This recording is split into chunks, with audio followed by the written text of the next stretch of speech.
और तेरी कृपा बिना न हिले एक भी अणु, लेते हैं श्वास तेरी कृपा से तनु तनु।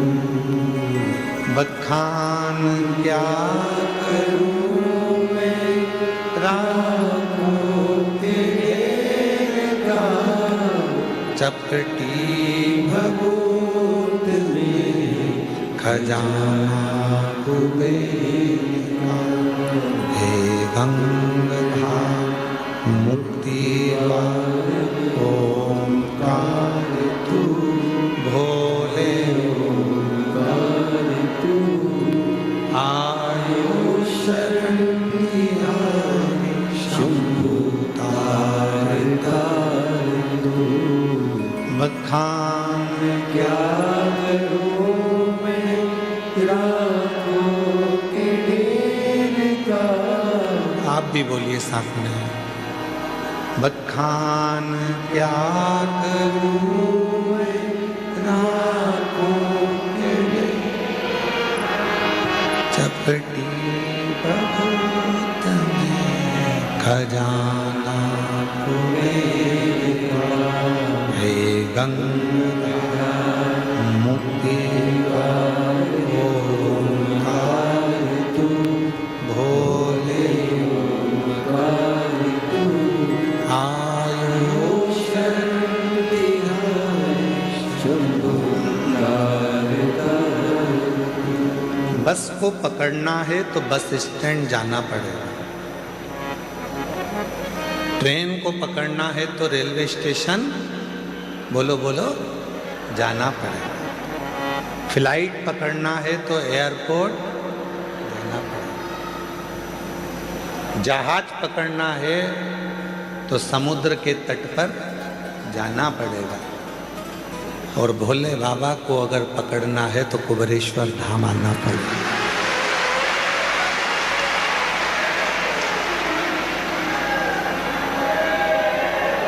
बारह ज्योतिर्लिंग का, ये 12 ज्योतिर्लिंग के मध्य में विराजमान ये वो कुबेरेश्वर बाबा की धरा है, ये वो कुबेरेश्वर बाबा की भूमि है, जहाँ पर आने के बाद में 12 ज्योतिर्लिंग में आप भगवान शिव को जो जल चढ़ाते हो, भगवान शिव का जो दर्शन करते हो, उसका पुण्य फल ये कुबेरेश्वर बाबा की धरा पर नमन कर कर आपको प्राप्त हो जाता है। आपको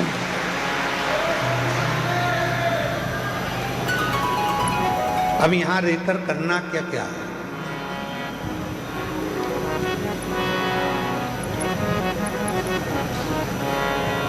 शादी का सीजन चल रहा है, तुम सबके घर पे कम से कम 5-5, 6-6 पत्रिका पड़ी होगी शादी की। किसी किसी के यहाँ तो 8-8, 10-10 पत्रिका पड़ी होगी शादी की। अरे बोलो तो सही है कि गलत है? और कभी कभी ऐसा होता है कि एक ही तारीख में 6-6, 7-7 पत्रिका पड़ी रहती है शादी की।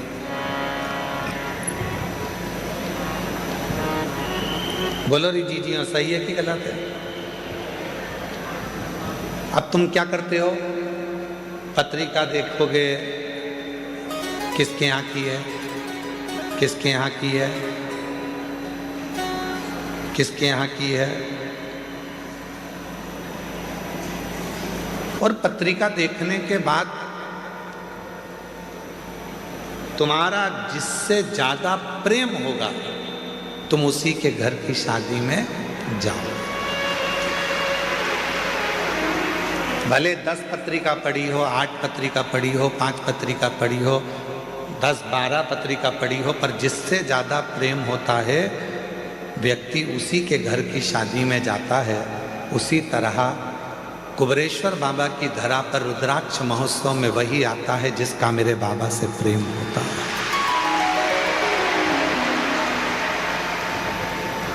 बाबा जिसको प्रेम कर लिया, आपने बाबा से स्नेह करा, आपने बाबा से प्रेम करा, पर बाबा भी तो आपसे प्रेम करे।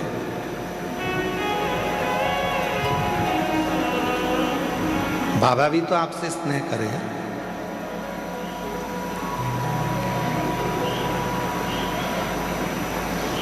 तो जितने ये लाखों की संख्या में जो शिव भक्त बैठे हैं, 1 पंडाल, 2 पंडाल, 3 पंडाल, 4 पंडाल, 5 पंडाल, पीछे के 3 पंडाल,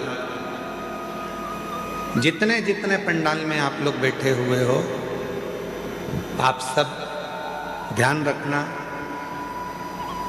आप बाबा को कितना चाहते हो ये नहीं मालूम, पर आपको देखकर ऐसा लगता है कि मेरा भोले बाबा आपको बहुत चाहता है, आपको बड़ा स्नेह है।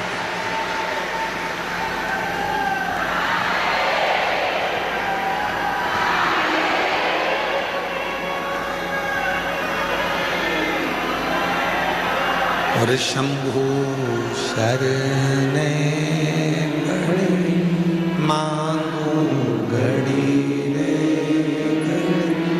दुख काटो दया करीन दर्शन तो शंभु शरणे पड़े मांगू दुख काटो दया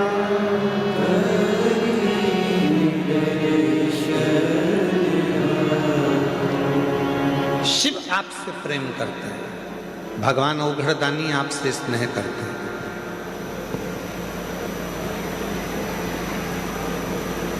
दक्ष प्रजापति के घर में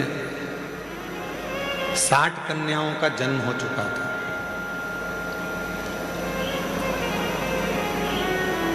राजा दक्ष प्रजापति के घर में जब 60 लड़कियों का जन्म हो गया, 60 कन्याओं का जन्म हो गया, 60 कन्या के जन्म के बाद भी दक्ष प्रजापति ने भगवान माँ जगतजननी दुर्गा भवानी से प्रार्थना कर कर एक कन्या को और मांगा।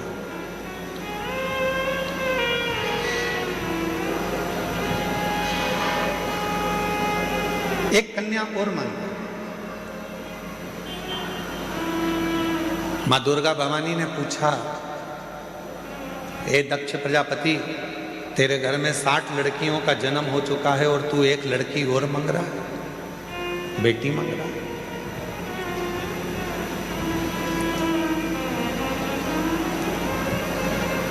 अभी हम कल डबरा की कथा पूरी करके फिर हम छतरपुर के बागेश्वर धाम गए थे। वहाँ पर भाई श्री रमेश भाई जी ओझा जी ने, पूज्य भाई श्री ने एक बड़ी सुंदर बात कही। पूज्य भाई श्री ने कहा, जैसे अपन कहीं दान देते हैं और दान देने के बाद रसीद लेते हैं, कहीं डोनेशन दिया तो डोनेशन के बाद हम जो रसीद लेते हैं उस रसीद को देखकर हम बड़े खुश होते हैं कि हमने दान किया, हमने पुण्य किया। तो पूज्य भाई श्री कह रहे थे, पूज्य भाई श्री रमेश भाई जी ओझा जी अपनी वाणी में कह रहे थे कि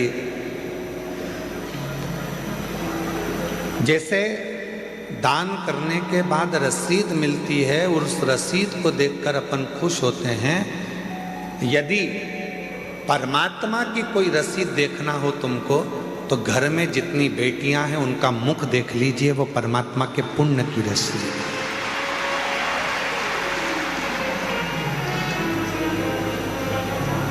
वो परमात्मा के पुण्य की रसीद है। घर में यदि एक बेटी का जन्म हो जाए तो समझ लेना कि उस भोलेनाथ ने तुम्हारे घर में एक रसीद सिग्नेचर कर कर दे दी है।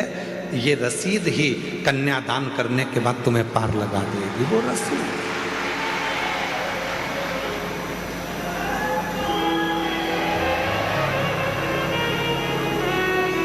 दक्ष प्रजापति के घर में 60 कन्याओं का जन्म हो गया, एक कन्या और माँ जगतजननी दुर्गा भवानी से मांग रहे हैं और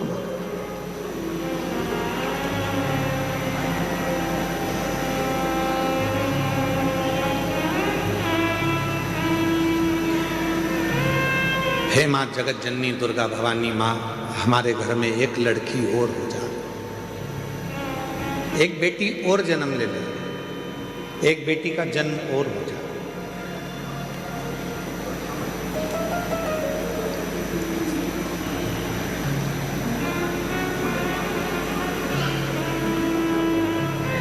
देवी जी ने पूछा, जगत जननी दुर्गा भवानी ने पूछा कि तुम्हारे घर में इतनी लड़कियां हैं,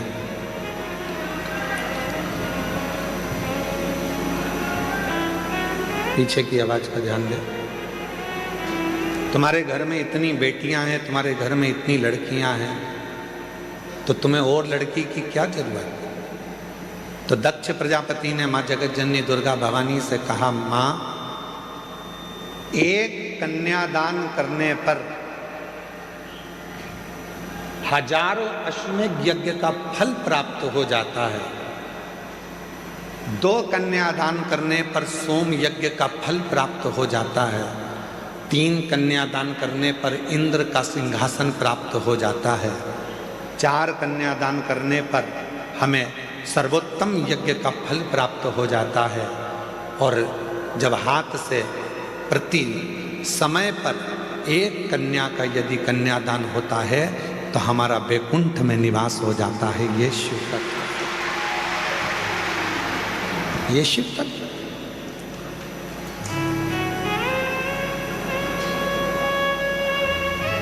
एक बेटी और दे दो। और दक्ष प्रजापति के घर में मां जगत जननी दुर्गा भवानी ने कहा कि बेटी ढूंढने के लिए कहाँ जाऊंगी या बेटी को खोजने के लिए कहाँ जाऊंगी, इसलिए मैं खुद तुम्हारे घर में, मां जगत जननी कहती हैं कि बेटी बनकर तेरे घर में आऊंगी, स्वयं तेरे घर में आऊंगी।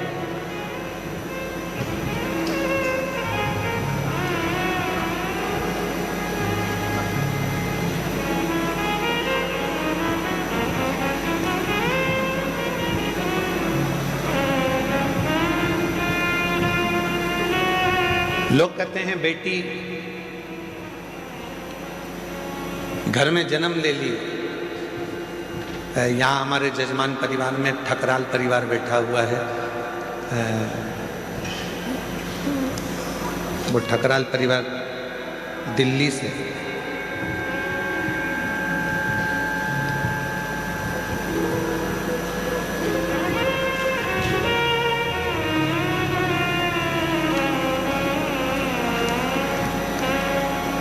इस बेटी से एक हिम्मत लेना चाहते हैं। कहाँ बेटी है बेटा? ये बेटी है। इस बेटी से एक हिम्मत लो। एक कथा का यजमान पद ग्रहण करने के बाद में जब यहाँ से जाती है तो बाबा से कहकर जाती है कि दूसरे फिर जजमान बनने के लिए तुझे व्यवस्था करना है, और ऐसी व्यवस्था करना है कि मैं अपने माँ बाप को कुबेरेश्वर धाम पर आकर यजमान पद ग्रहण करा।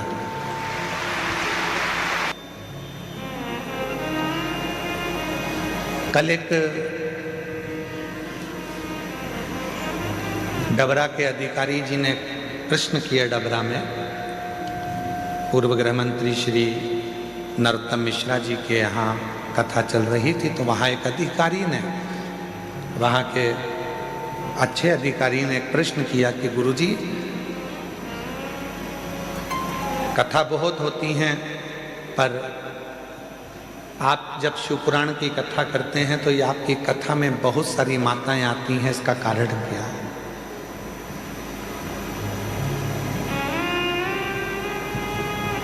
इसका कारण क्या है?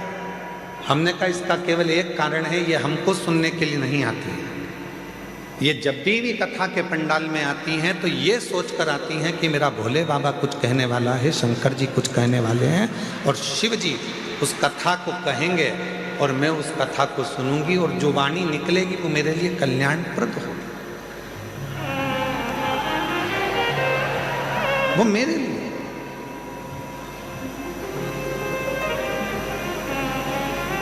एक लड़की की सर्विस नहीं लग रही थी। एक माँ बाप पत्र है,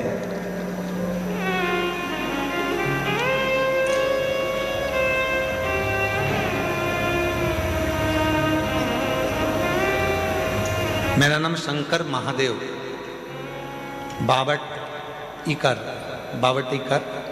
मोबाइल नंबर ये है, मलकापुर, जिला बुल्ढाना, महाराष्ट्र से आए।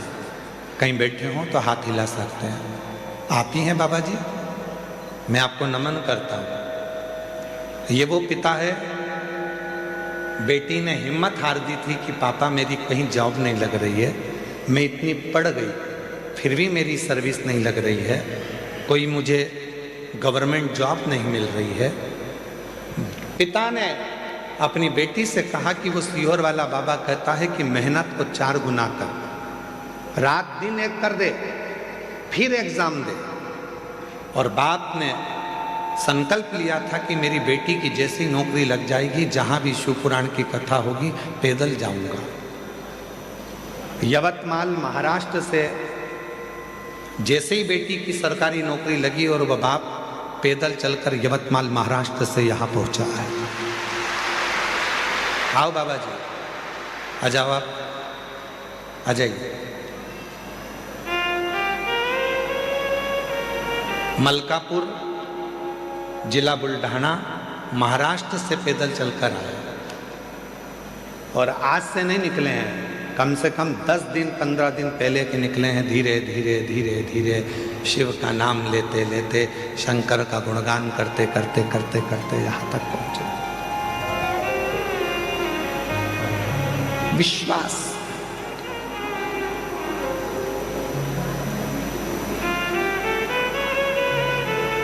किसको सुनने के लिए आए हो आप? सीहोर वाले बाबा को तो टीवी पर भी सुन लेते हो, सीहोर वाले महाराज को तो, और सीहोर वाला महाराज तो आपसे मिलता तक नहीं है। इसीलिए आप लोग कथा के मंडप में भी आते हो, कुबेरेश्वर धाम पर आरती होती है तो उसमें सम्मिलित हो जाते हो कि किसी न किसी रूप में दृष्टि तो पड़ जाएगी, मिल तो जाएंगे, देख तो लेंगे। और दया की ना होती जो आदत तुम्हारी, तो सुनी ही रहती अदालत तुम्हारी। जो गरीबों के दिल में दया तुम ना पाते, तो किस दिल में होती इबादत तुम्हारी। ये तो उसकी कृपा है, ये उसकी करुणा है, ये उसकी दया है। ये शिव की उदारता है। एक बेटी तुम्हारे घर में यदि है और उस परमात्मा से कहना, और फिर निवेदन करूं मेरी जीजियों, बेटे के जन्मदिन पर तुम फटाके फोड़ो चाहे ना फोड़ो, बेटे के जन्मदिन पर तुम नगाड़े बजाओ चाहे ना बजाओ, पर बेटी तुम्हारे घर में जन्म ले तो उस दिन खूब खुशियां मनाना कि मेरे घर में मेरे परमात्मा ने एक बेटी को भेज दिया।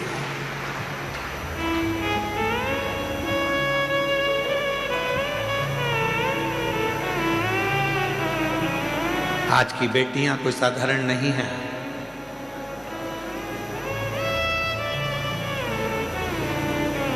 जो भारत की भूमि के लिए तत्पर आगे बढ़कर मिसाइलों को दागती है, और भारत की एक बेटी पूरे पाकिस्तान को हिलाकर आ जाती है, ये वो भारत की भूमि है, ये वो भारत की भूमि है। जिस भारत की भूमि पर बेटियों का सम्मान है, जिस भारत की भूमि पर बेटियों का आदर है, जिस भारत की भूमि पर बेटी को कन्या रूपी रतन कहा जाता है, जिस भारत की भूमि पर बेटी को हमारे यहाँ एक माणिक रतन कहा जाता है, जिस भारत की भूमि पर बेटी को सम्मानता का भाव दिया जाता है, ये वो भारत की भूमि है।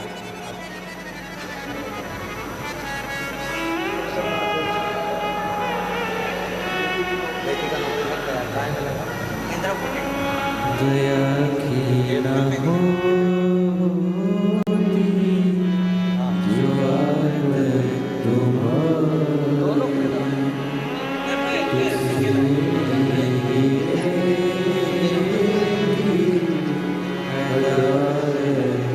इस पिता के लिए जोरदार ताली बजाओ। बेटी का जॉब लगा तो यवतमाल महाराष्ट्र से पैदल चलता चलते कुबेरेश्वर धाम।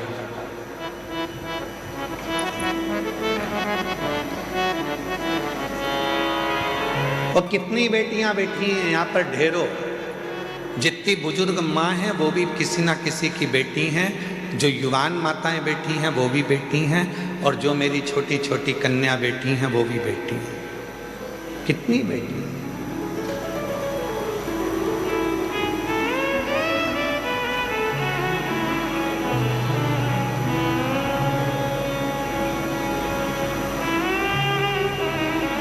अभी भोपाल में एक सम्मेलन था, उस सम्मेलन में हम गए थे, तो उसमें हमसे पूछा गया कि आप राष्ट्र को अगर उज्जवल देखना चाहते हैं तो क्या देखना चाहते हैं?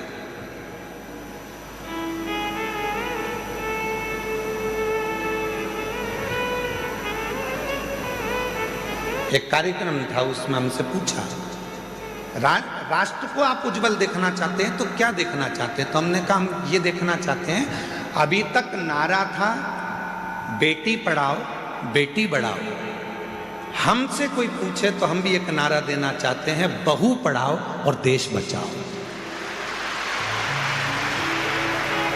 कोई हमसे पूछे तो एक नारा हम भी देंगे कि जैसे तुम बेटी को पढ़ा रहे हो, जैसे बेटी के लिए तुम अपनी जान दे रहे हो, वैसे बहू को भी अपने घर में आने के बाद उसकी इच्छा पूछो, बेटा पढ़ना है, आगे बढ़ना है, तुझे कुछ करना है। जैसे बेटी के लिए हम तत्पर हैं, वैसे बहू के लिए भी तत्पर। बहू के लिए, वो भी तो बेटी है हमारी। एक सुंदर चरित्र है अशोक सुंदरी का। अशोक सुंदरी जी की उम्र थी 9 वर्ष। भगवान शंकर मां पार्वती की सुपुत्री अशोक सुंदरी 9 वर्ष की थी। काशी में भ्रमण कर रही थी, क्योंकि काशी उनको प्रिय था।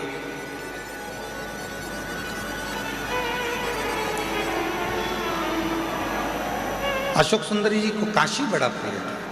काशी में रह रही थी, काशी में भ्रमण कर रही थी, और भ्रमण करते करते काशी की धरा पर अशोक सुंदरी एक दिन बाबा विश्वनाथ जी के पास में पहुंच गई, अपने पिताजी के पास। जब जाकर देखा तो पिताजी तो तप साधना में लीन थे। अशोक सुंदरी ने देखा कि पिताजी तो तप साधना में लीन है, अब मैं किसके पास जाऊं? तो अशोक सुंदरी फिर दौड़ लगाई, अपनी मां को खोजने लगी, माता पार्वती जी। उस समय पर मां जगतजननी जगदम्बा अंबा माता पार्वती मैया असुरों का संहार करने के लिए गई थी। मां जगतजननी को ढूंढ, पार्वती जी मिलती नहीं। अशोक सुंदरी आखिरी में ढूंढते ढूंढते श्री गणेश जी महाराज के पास में गई, गणेश जी भी नहीं मिले। षडानंद कार्तिकेय जी के पास गई, षडानंद कार्तिकेय भी नहीं मिले।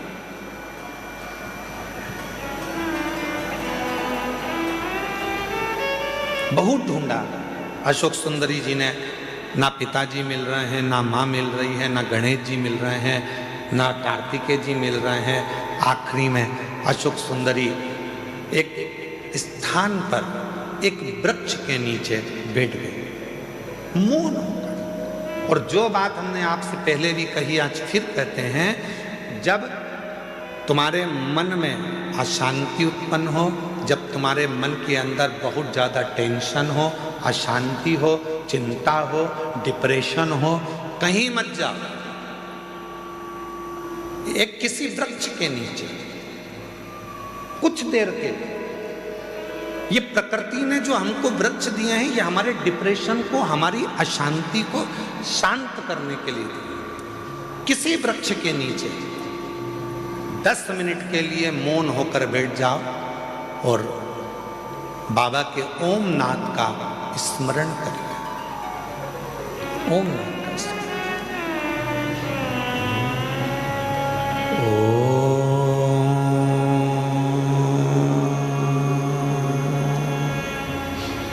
जब हम ओम नाद का स्मरण करते हैं किसी वृक्ष के नीचे बैठकर, तो प्रकृति के देव भगवान देव अधिदेव महादेव हमारे ऊपर दृष्टि देते हैं, हमें देखते हैं। शिव महापुराण की कथा में लिखा है, गर्ग संहिता में लिखा है, पद्म पुराण में लिखा है, नर्मदा पुराण में लिखा है, स्कंद पुराण के रेवा खंड में लिखा है, जो पुण्य नदी के तट पर भजन करने में मिलता है, जो पुण्य तीर्थ में जाकर भजन करने में मिलता है, जो पुण्य घर से बाहर निकलकर भजन करने में मिलता है, वो पुण्य एक वृक्ष के नीचे बैठकर ओम का नाद करने से तुरंत प्राप्त हो जाएगा। वो पुण्य प्राप्त होगा।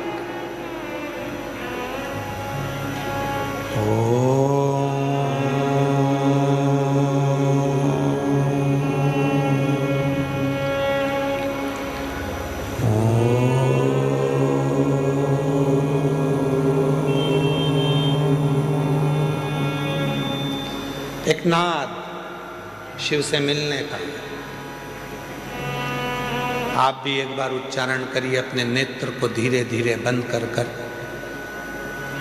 पीठ को एकदम सीधा कर कर,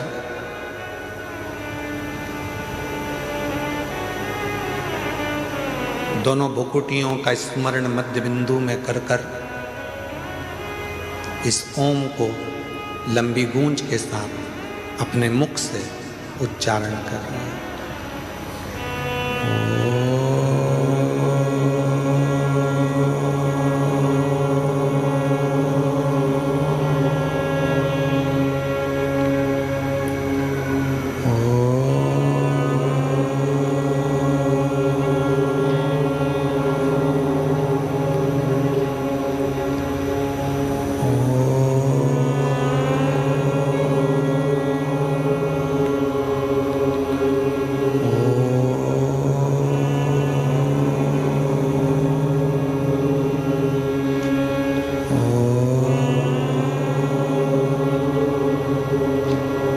धीरे धीरे नेत्रों को खोलिए, स्मरण करिए देवाधिदेव महादेव के किसी वृक्ष के नीचे बैठकर शिव हमको देख रहे हैं और हम उस शिव को महसूस कर रहे हैं। ऐसा लग रहा है कि हमारे पास में हमारा देवाधिदेव महादेव कुबेर भंडारी स्वयं आकर खड़ा हुआ है। वो नाद है,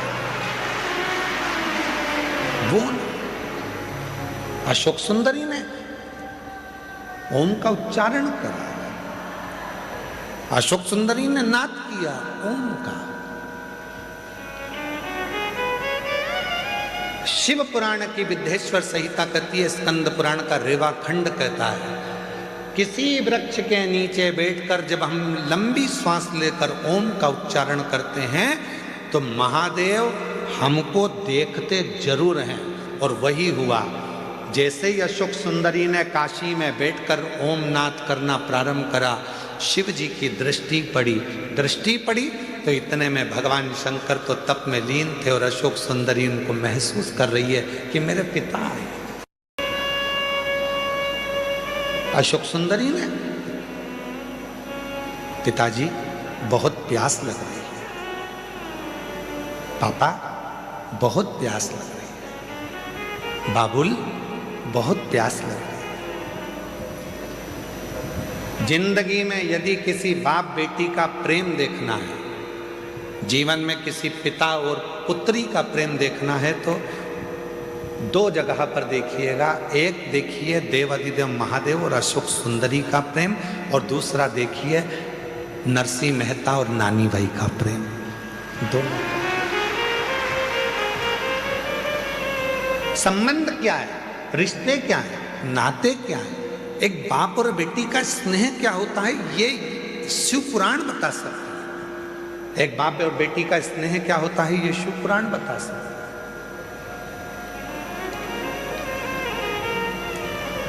पिताजी मुझे बहुत प्यास लग रही है, बहुत प्यास लग रही है। पिताजी तो तप में लीन थे, कुछ बोले नहीं है, बस प्रकट हो गए, बोले कुछ नहीं, केवल प्रकट में। बहुत तेज प्यास लग रही है पिताजी। पिताजी कुछ नहीं बोले। थोड़ी देर बाद अशोक सुंदरी ने देखा कि मेरे पिताजी की जटा में से टप टप टप टप करते हुए जल बह रहा था। अशोक सुंदरी को लगा कि गंगा मैया सिर पे है तो वो पानी बहा रही है, मैं क्यों ना इस जल को पी लूं। और तुरंत अशोक सुंदरी ने पिताजी के कंधे पर जाकर लिपट गई और लिपट कर अशोक सुंदरी ने अपने मुख को ऊंचा करा और शिव जी की जटा से भगवान शंकर की जटा से जो बूंद बूंद जल टपक रहा था उसको अशोक सुंदरी ने पीना प्रारंभ कर दिया।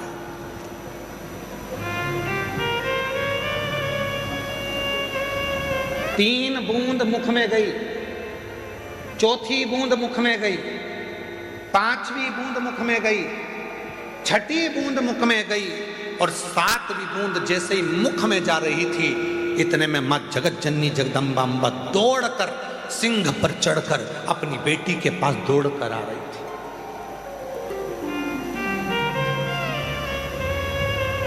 जगत जननी जगदम्बा अम्बा दौड़कर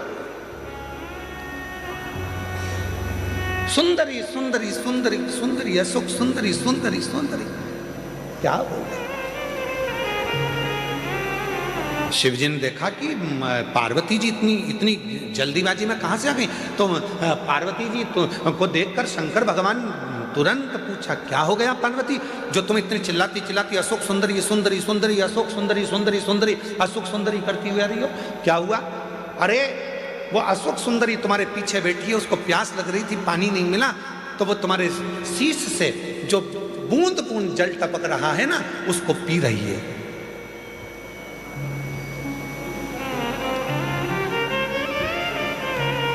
पार्वती जी बोली वो बूंद बूंद जल को पी रही है। शिवजी बोले तो गंगा ने तो जल नहीं टपकाया, गंगा ने तो एक बूंद जल नीचे नहीं गिराया।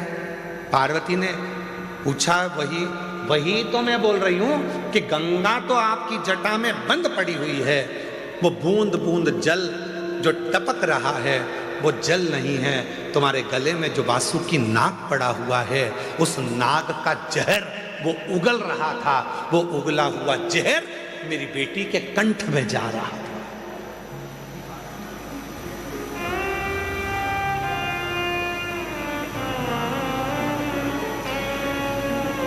वो वासुकी नाग का उगला हुआ जहर मेरी बेटी के कंठ में जा रहा है, इसलिए मैं अपनी बेटी को बचाने आई हूं। शंकर भगवान बहुत तेज मुस्कुराए, हंस दिए। शिवजी ने कहा पार्वती तुम मुझे जान नहीं पाई। सुन लेना दुनिया के लोगों, जो शिवजी पे चढ़े हुए जल का पानी पीने के लिए मना करते हैं, जल पीने का मना करते हैं, उनके लिए ये कथा प्रेरणा है।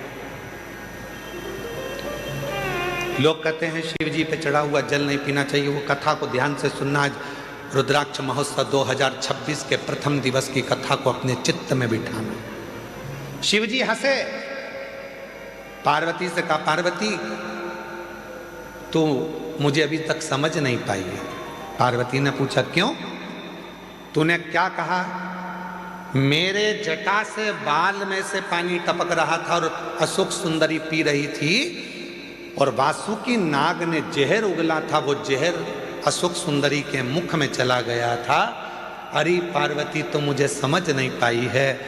पार्वती अगर जहर भी मुझ पर चढ़ जाता है तो वो भी अमृत बन जाता है, तो कब समझेगी।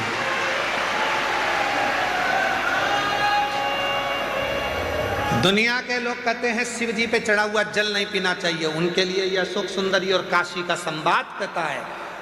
पार्वती एक बेल पत्र मुझ पर चढ़ती है तो वो औषधि बन जाती है, एक दुर्वा मुझ पर चढ़ती है तो वो औषधि बन जाती है, एक बेर मुझ पर चढ़ता है तो औषधि बन जाती है, एक चावल का दाना मुझ पर चढ़ता है धान्य, वो औषधि बन जाती है।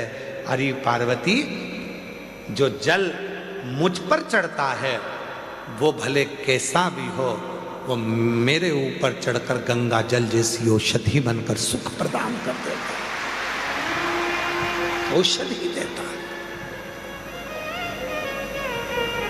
अब दुनिया के लोग बोलते हैं कि गुरुजी जल नहीं पीना चाहिए, तो दुनिया के लोग तो ये भी कहते हैं कि जल मत पियो भले मदिरा पी लो।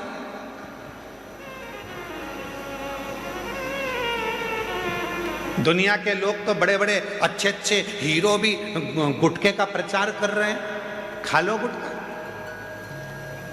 दुनिया के लोग तो गलत गलत प्रचार कर रहे हैं, कर लो गलत काम। नहीं,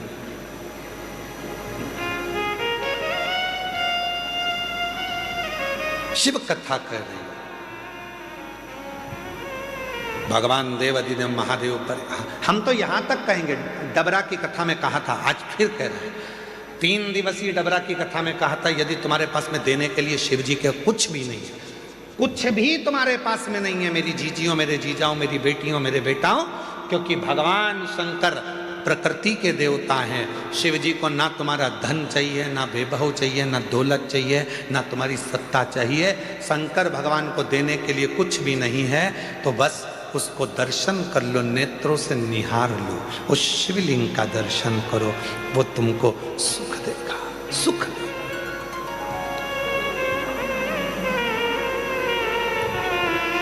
जब हम रात्रि को यहाँ पर पहुंचे तो रात्रि में यहाँ पर आए तो एक माता जी ने एक पर्ची लिख के दरवाजे में सरका दी। तुम ऐसा मत करना। एक माता जी ने पर्ची लिखी और दरवाजे में सरका दी। हमने आशीष से बोला कि पर्ची उठाना जरा। आए थे, बस अंदर गए, प्रवेश करा और कमरे में जैसे पहुंचे तो पर्ची पड़ी थी। तो हमने उस पर्ची को पढ़ा, तो उस पर्ची में हमने कहा आशीष जरा पर्ची उठाओ। पर्ची उठाई तो उसमें लिखा था कि कंकर शंकर शिला के हम जल नहीं चढ़ा पाएंगे, तो हम दूर बैठ के भगवान की पूजन करें, आराधना करें, चलेगा। हमारा निवेदन है, लाइट चाहते हो तो डीपी के पास जाने की जरूरत नहीं है। कनेक्शन तुम्हारे पास में है। तुम जहां बैठकर कंकर शंकर की धरा पर उस शिव को याद करोगे, वो वहीं आकर दर्शन देगा। जहां तुम बैठे हो, जहां तुम हो, शिव महापुराण की कथा केवल एक ऐसी कथा है कि सीहोर वाला बाबा तो दिखता ही नहीं है, सीहोर वाला महाराज नजर भी नहीं आता, लोग कहाँ कहाँ बैठे हुए हैं उनको दिखेगा नहीं। आएंगे, कथा सुनेंगे, बाबा को प्रणाम करेंगे, कंकर शंकर पूजन करेंगे, दिल से प्रार्थना करेंगे और बाबा उन पे कृपा कर देता। एक पत्र है एक बेटी का, आज सारे पत्र बेटियों के ही हैं। एक वकील बेटी का पत्र, वकील है,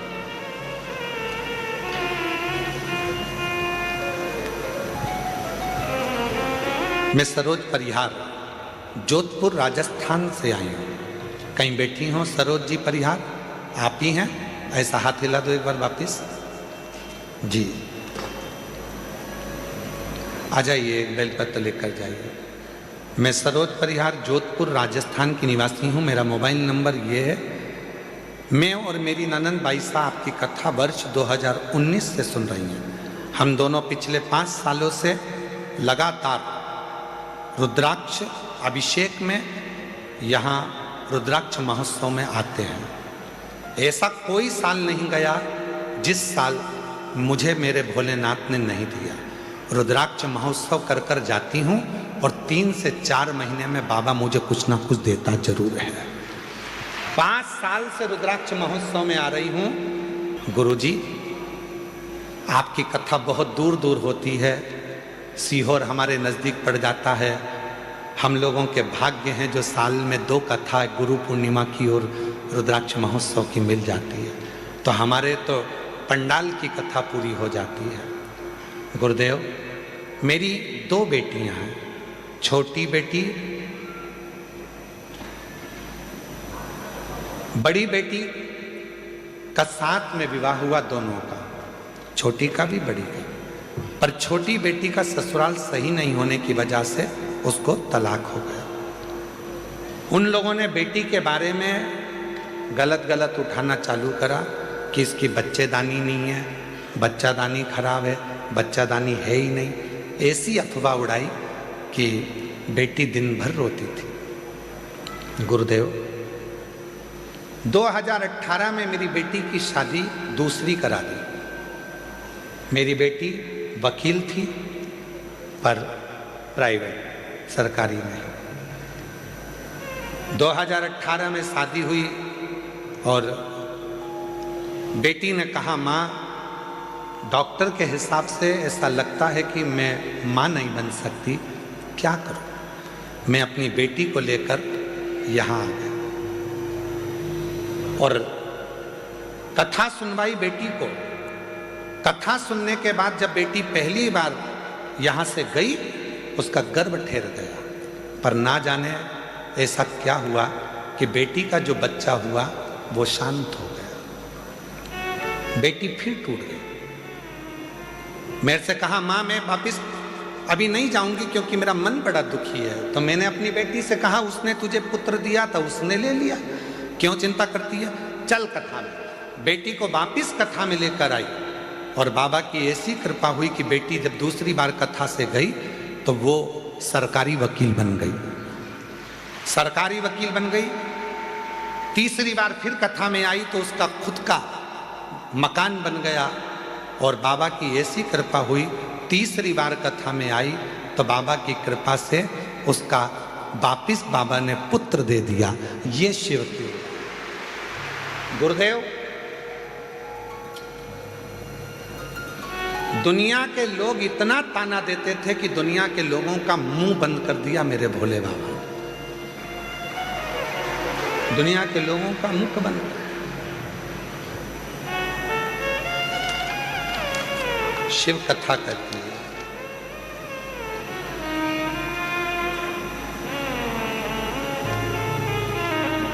हमने हमारा जो बच्चा हुआ है, बेटी का लड़का, उसका नाम दुनिया बहुत सारे महाराजों ने बताया, इससे नाम रखना उससे नाम रखना, पर हमने तो सीहोर वाले कुबेरेश्वर बाबा के नाम पे ही उसका नाम कुबेर सिंह सोलंकी रखा है। हमने उसका नाम कुबेर सिंह।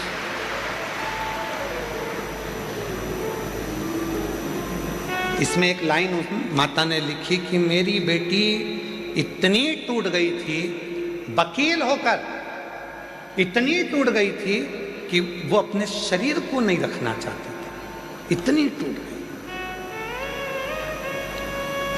हिम्मत दी शिव ने, सीहोर वाले महाराज ने नहीं।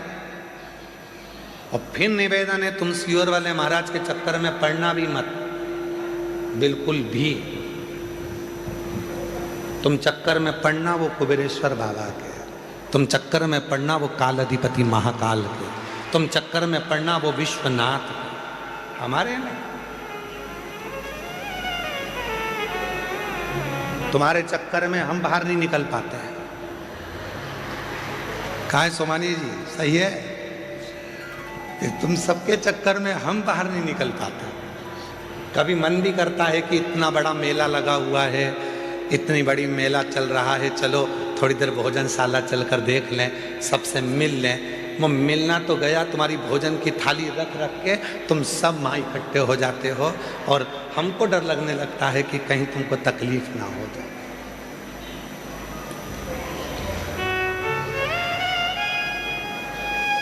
उसके चक्कर में रहो। हम तो बाबा के भरोसे चलते हैं। और देखो, हम हमेशा एक ही बात कहते हैं कि सीहोर वाले बाबा से, सीहोर वाले महाराज से मतलब मत रखो। इसीलिए कहते हैं क्या, हमको भी तो कहीं निकलने दो, घूमने दो, फिरने दो।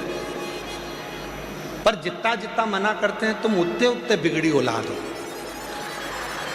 तुम्हें जितना मना करो तुम सुधरते ही नहीं। फिर पीछा पकड़ लेते हो। आ जाओ।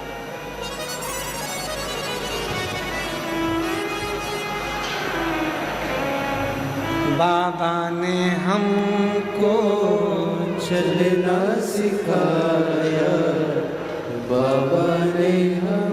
रोते नहीं, रोते नहीं, रोते नहीं, आंसू पोछो पहले, रोते नहीं, आंसू पोछो पहले,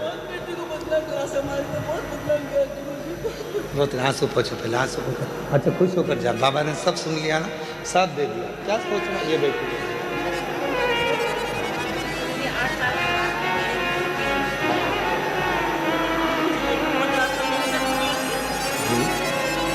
देखो पता।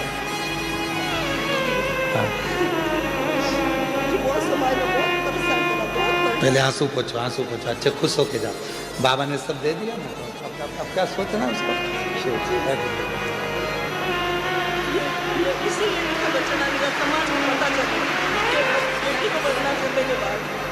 तो पता दे दो।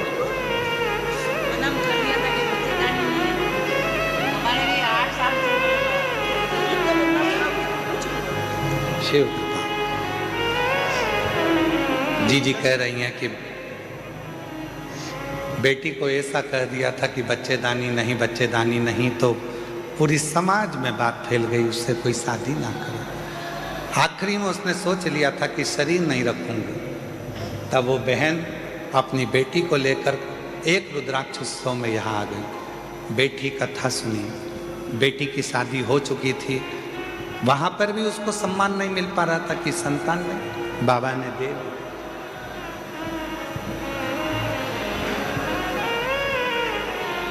आवाज नहीं आ रही है क्या?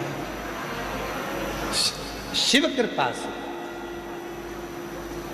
शंकर जी की करुणा जब होती है तो अपने आप सब कार्य होता है महाराज। इसीलिए आप लोगों से फिर कहते हैं, ऐसे दयालु नाथ से रिश्ता बनाइए।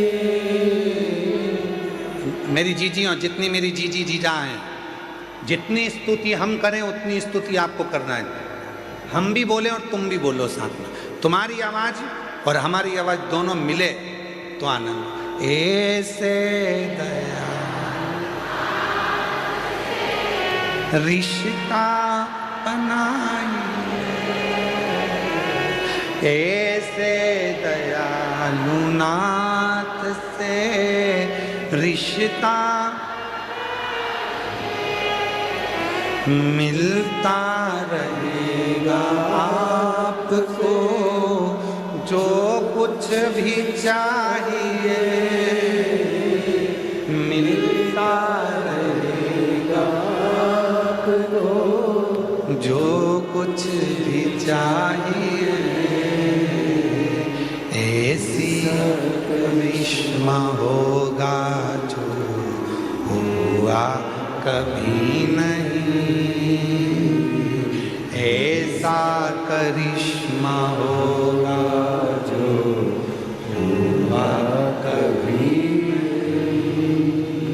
मांगा है भोलेनाथ से वरदान देगी, मांगा है भोलेनाथ से वरदान। तेरी दया बनी रहे जब तक है जिंदगी, तेरी कृपा बनी रहे जब तक है जिंदगी। मांगा है भोलेनाथ से वरदान, मांगा है भोलेनाथ से वरदान। उसकी कृपा, उससे संबंध, वो नाता, वो रिश्ता, वो तुम्हारा हो जाए।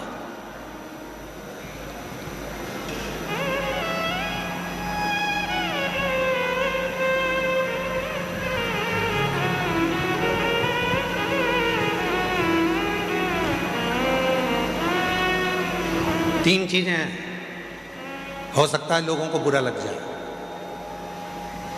बोल रहे हैं, जम के तो बोलो, संभाल लोगे, ठीक है।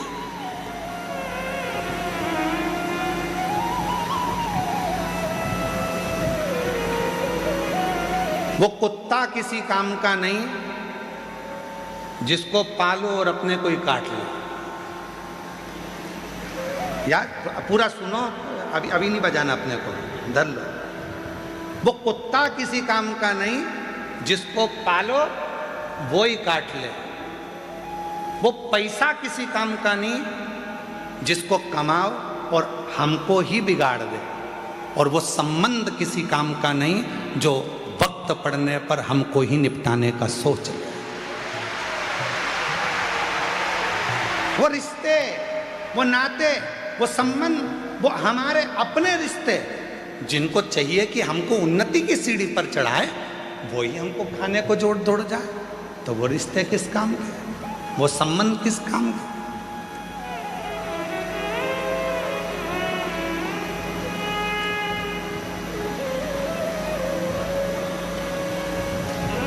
हमारे देवर जी तो बहुत अच्छे हैं, पर हमारी देवरानी ने हमारे देवर को कब्जे में करके रखा है, रिश्ते खत्म कर दिए। अब उनका दोनों का अच्छा प्रेम भाव है, देवर पति पत्नी का। तुम्हें भड़काने की जरूरत क्या है, आग डालने की, घी डालने की? ये उनके कहने पे चलते नहीं, वो रिश्ते बेकार,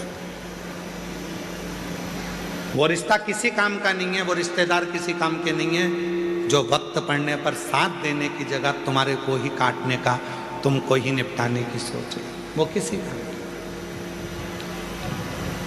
शिव महापुराण की कथा कहती है, भगवान शंकर का चरित्र कहता है, माँ भगवान दक्ष प्रजापति ने माँ जगत जननी दुर्गा भवानी से एक बेटी मांगी, और बेटी मांगने पर उन्होंने कहा कि माँ एक बेटी और हो जाए। माँ जगत जननी ने मना कर दिया कि तुम्हारे घर में पहले से 60 लड़कियों ने जन्म ले लिया, फिर एक बेटी और क्यों चाहिए? तो कहा कन्यादान करने में जो सुख है वो सुख कहीं नहीं, सुख वो सुख कहीं नहीं।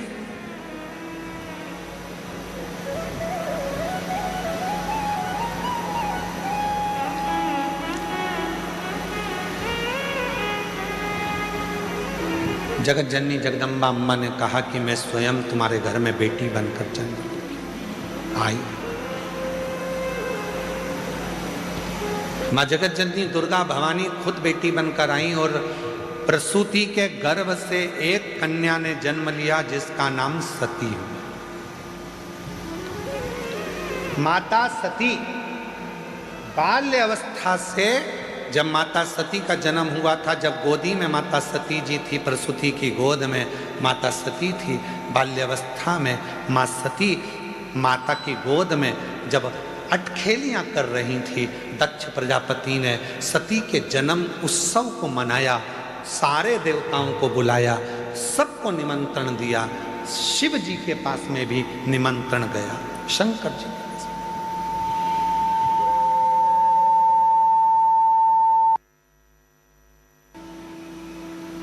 निमंत्रण सबके पास गया।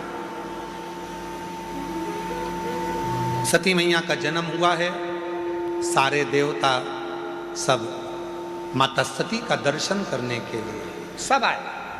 सती मैया अपनी अटखेलियां में लगी हुई थी, छोटी सी थी, गोदी में पड़ी हुई थी, गोदी में खेल रही थी, माँ की गोद में माता सती खेल रही थी। किसी देवता को माँ सती ने नहीं देखा, अपनी अटखेलियां करें। भगवान नारायण भी आए, लक्ष्मी जी भी आई, ब्रह्मा जी भी आए, ब्रह्मणी भी आई, इंद्र भी आए, इंद्राणी भी आई, गरुण भी आए, वरुण भी आए, सारे 33 कोटि देवता आए। तब तक माता सती ने किसी को नहीं देखा, पर जैसे ही भगवान देव अधिदेव महादेव सती मैया के सामने जैसे ही पहुँचे, गोदी में सती सोई थी, प्रसूति की गोद में सती सोई थी, और सती जैसे ही शिवाय, सती का ध्यान शंकर भगवान पर टिक गया। जैसे शंकर की कथा सुनने वाले, शिव महापुराण की कथा सुनने वाले कैसे होते हैं? कथा चालू होती है और एकदम साइलेंट, किसी की आवाज नहीं आती है, पड़ोसन बोले भी तो ये कोनी मार देती है, चुप। और पूरा इतनी संख्या में 2 माताओं को एक कमरे में बिठा दो तो इनकी बात खत्म नहीं होती है। और तुम लाखों की संख्या में बैठे हो, और मेरी जीजियां, मेरे जीजा, मेरी बेटियां, बेटे, मेरे बुजुर्ग माँ बाप पूरी कथा के पंडाल में बैठे हैं, पर किसी एक की आवाज नहीं, एकदम चुप होकर। और कहीं का बोल भी दे तो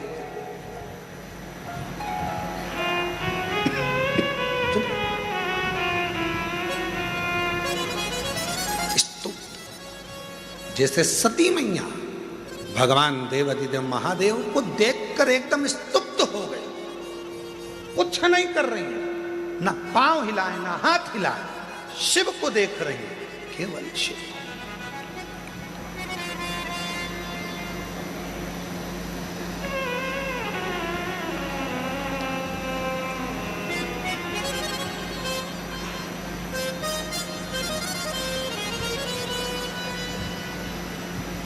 और भगवान देव अधिदेव महादेव ने सती को देखा, दक्ष प्रजापति को बुलाया, और बुलाकर कहा, दक्ष प्रजापति जी, इस सती, ये मेरी जगत जननी जगदम्बा अंबा तुम्हारे घर में आई है। सती तुम्हारे घर में प्रकट हुई है, इसका आदर करना, सम्मान करना, सत्कार करना। जिस घर में बेटी का अपमान होता है, जिस घर में बेटी का आदर नहीं होता है, जिस घर में बेटी का सत्कार नहीं होता है, एक दिन वो घर में धीरे धीरे लक्ष्मी संपदा वैभव समाप्त होते चले जाता है। आदर करना, बेटी का आदर।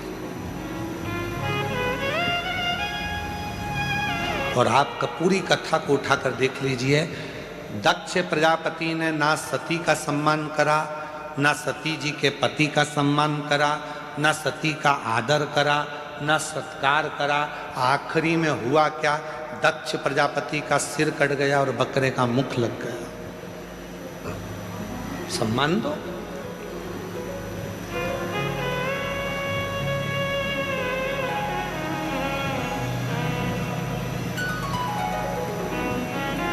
एक हमारे यहाँ पुरानी कहावत है, बहन बेटी आती है, अभी अभी तो भगवान ने सबको संपदा दी है, धन दिया है, तो लोग साड़ी दे देते हैं। पहले कहते थे बहन बेटी आई, ब्लाउज का टुकड़ा दे दो। क्या दे दो? अरे जम के तो बोलो, ब्लाउज का टुकड़ा। ऐसा घड़ी बना हुआ रहता था ऐसा, और 60, 70, 80 रुपए में मिल जाता था।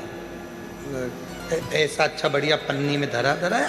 तो माता इतनी चतुर होती थी, उसमें टीकी का पत्ता रख के और 2 चूड़ी रख के और ऐसा उसको बढ़िया जमा जमू के और उसको बहन बेटी को दे देगी, ब्लाउज का टुकड़ा दे। क्यों? दक्ष प्रजापति अपने राजसभा में, अपनी सभा के अंदर सती को एक जमीन का टुकड़ा नहीं दिया था बैठने के लिए। फिर से लेट। बेटी का नया अकाउंट और मेरा केवाईसी भी अपडेट करना है। मैं यहाँ नूडल्स बना रहा हूं। एक जमीन का टुकड़ा नहीं दिया था बैठने के लिए, तो वो दक्ष प्रजापति का घर भी गया और शीश भी गया। अगर वो एक टुकड़ा दे देते तो दक्ष प्रजापति का ना शीश कटता, ना दक्ष प्रजापति का घर जाता। इसलिए बहन बेटी को एक टुकड़ा ब्लाउज का देकर बहन बेटी का आशीर्वाद प्राप्त कर लिया जाता है, जिससे घर अच्छा रहे। एक टुकड़ा बहुत। 2 शब्द हैं, जरा ध्यान से सुनिएगा। एक होता है चरण में रहना और एक होता है शरण में रहना। 2 शब्द हैं, एक है चरण में रहना और एक है शरण में रहना। मंदिर में जाते हो, तुम्हारे घर के मंदिर में भगवान को दिया लगाते हो, पूजन करते हो, अगरबत्ती लगाते हो, धूप बत्ती लगाते हो, प्रणाम करते हो, मतलब तुम भगवान के चरण में हो। कहाँ पर हो? जम के बोलो जरा। चरण, इसको कहते हैं चरण में रहना। अब शरण में रहना किसको कहते हैं? मंदिर में जाकर प्रणाम कर कर, दिया लगाकर, बत्ती लगाकर, अगरबत्ती लगाकर, नमन कर कर, दिया बत्ती नी भी करी, बस भगवान के मंदिर के सामने चले गए और भगवान के मंदिर के सामने जाकर फिर तुम अपनी नौकरी पे, अपनी सर्विस में, अपनी दुकान पर, अपने व्यापार में तुम चले गए। मतलब दिन भर, जब तक दूसरे दिन तक तुम भगवान के सामने नहीं पहुंचते, तब तक भगवान की शरण में तुम बने हुए हो। कहीं पर भी चले, कहीं पर। हमारा एक नियम है, हम जब भी कहीं कथा करने के लिए जाते हैं तो यहाँ बाबा के साष्टांग दंडवत करके बाहर तो हम ज़्यादा निकलते नहीं है तुम्हारे चक्कर में, क्योंकि हम दंडवत करें तुम हमारे ऊपर दंडवत कर दो। तो दरवाज़ा लगा रहता है और हम वहीं से दंडवत करके और वहाँ की धूल को, मिट्टी को शरीर से अच्छा मल के लगाकर और कथा करने के लिए चले जाते हैं। क्यों? कि बाबा हम जब यहाँ से जाएं, जब तक आए तेरी शरण में रहे। और आप तो किस्मत वाले हो, चरण में भी तुम हो और शरण में भी तुम हो, दोनों तुम हो। आज बाबा के चरणों में भी बैठे हो और शरण में भी बैठे हो। ये शिव की उदाहरण, ये शंकर की।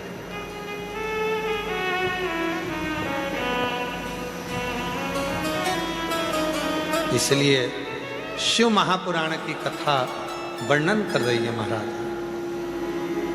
कुबेर भंडारी से मिलना बड़ा जरूरी, उसी होर वाले से मिलना बड़ा जरूरी, मिलना बड़ा जरूरी, हाँ मिलना बड़ा जरूरी, मिलना बड़ा जरूरी, ओ मिलना बड़ा जरूरी। कुबेर भंडारी से मिलना बड़ा जरूरी, वो काशी वाले से मिलना बड़ा जरूरी, वो काशी वाले से मिलना बड़ा जरूरी, वो काशी वाले से मिलना बड़ा जरूरी, मिलना बड़ा जरूरी, ओ मिलना बड़ा जरूरी, मिलना बड़ा जरूरी, ओ मिलना बड़ा जरूरी, ओ सीहोर वाले से मिलना बड़ा जरूरी, ओ सीहोर वाले से मिलना बड़ा जरूरी, वो काशी वाले से मिलना बड़ा जरूरी, वो उज्जैन वाले